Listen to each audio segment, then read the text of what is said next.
میر رضا کی لاش کا ایکس رے نہیں کیا، گن شاٹ کے ذرے اور ہاتھوں کے نمونے نہیں لیے گئے، این پی زخم پر موجود بلیکنگ کا کیمیائی تجزیہ نہیں ہوا، کھوپڑی اور گردن کا اندرونی معائنہ بھی نہیں ہوا۔ پولیس سرجن ڈاکٹر سمیہ نے پوسٹ مارٹم رپورٹ پر سنگین اعتراضات اٹھا دیے۔ پولیس اور میڈیکو لیگل ڈپارٹمنٹ کی مبینہ غفلت نے کیس کو مزید پیچیدہ بنا دیا۔ کیس کے اہم شواہد ضائع ہونے کا خدشہ، موت کی وجہ جاننے کے لیے قبر کشائی کا امکان۔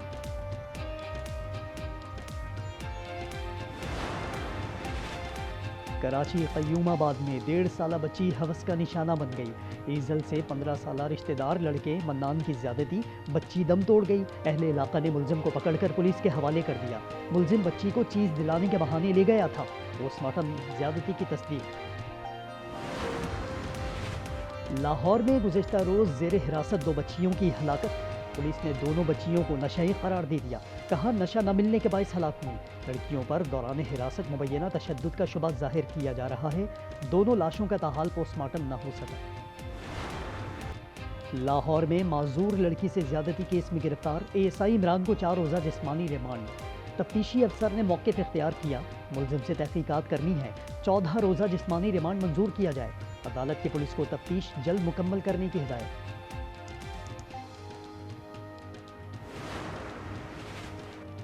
کچے کے علاقے مندر میں 2 گروپوں میں تصادم، فائرنگ سے 3 قبائلی جام حق۔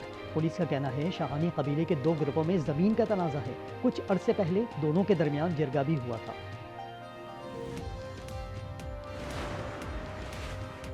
شکر خدا کا کئی دہائیوں بعد کچے میں امن قائم ہو گیا۔ علاقے میں 2 ہفتوں کا نائٹ کرکٹ ٹورنامنٹ کھیلا گیا۔ ایونٹ میں بڑی تعداد میں لوگ بلا خوف راتوں کو گھومتے رہے۔ وزیر اعلیٰ مریم نواز کہتی ہیں دسمبر سے کسی سنگین جرم کی کوئی ایف آئی آر درج نہیں ہوئی۔ کراچی شارع فیصل کے فاسٹ ٹریک پر 6 گاڑیاں ٹکرا گئیں۔ گاڑیوں کو نقصان پہنچا، تاہم کوئی جانی نقصان نہیں ہوا۔ حادثے کے بعد شارع فیصل پر ٹریفک کی روانی متاثر رہی۔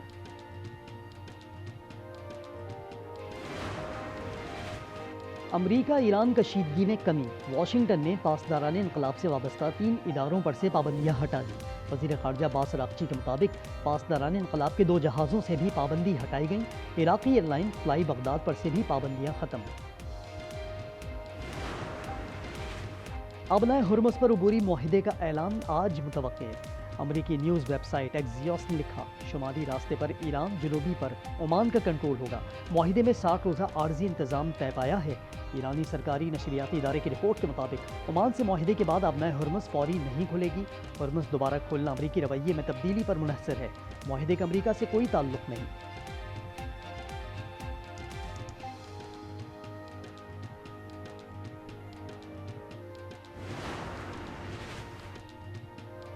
پاکستان نے ویسٹ انڈیز سے حساب چکتا کر دیا۔ دوسرے ٹیسٹ میں 8 وکٹوں سے فتح سمیٹ لی۔ گرین کیپس نے 75 رنز کا ہدف 2 وکٹوں کے نقصان پر پورا کیا۔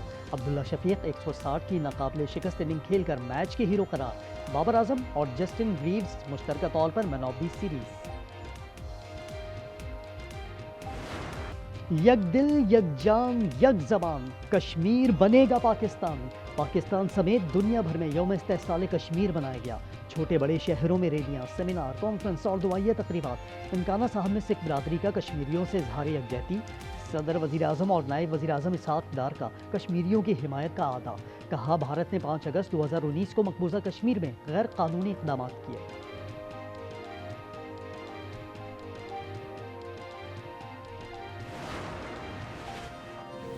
داعش، القاعدہ، T T P, B L A عالمی و علاقائی امن و استحکام کے لیے خطرہ ہیں، امریکہ نے واضح کر دیا۔ واشنگٹن میں پاک امریکہ انسداد دہشت گردی ڈائیلاگ میں 2 طرفہ تعاون مزید مضبوط بنانے کا عزم۔ خطے میں دہشت گردوں کے خلاف مشترکہ کارروائیاں ہوں گی، مشترکہ اعلامیہ جاری کر دیا گیا۔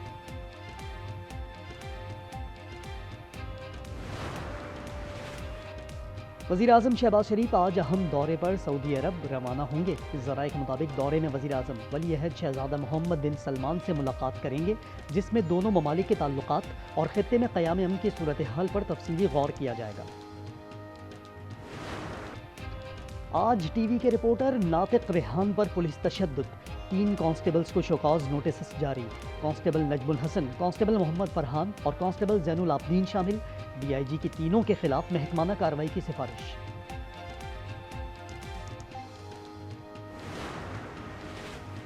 امریکی ریاست واشنگٹن میں جنگلات کی آگ سے خوفناک تباہی، 3 مقامات پر بھڑکنے والے شعلوں نے 700 گھروں کو راکھ کر دیا، کئی گاڑیاں ڈھانچوں میں تبدیل، ہر طرف ملبہ، راکھ اور دھواں۔ اسپوکن شہر میں سب سے زیادہ تباہی پھیلی، 64,000 افراد کی محفوظ مقامات پر منتقلی۔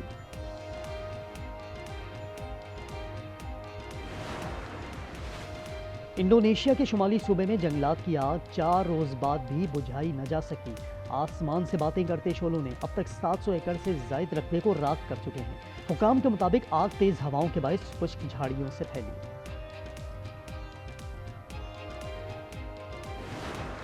اور چین میں موسیقی کا انوکھا نظارہ، قدرتی مناظر نے سٹیج کا روپ دھار لیا، موسیقار پھولوں سے سجی سیڑھی نما وادی میں سر بکھیرتے رہے۔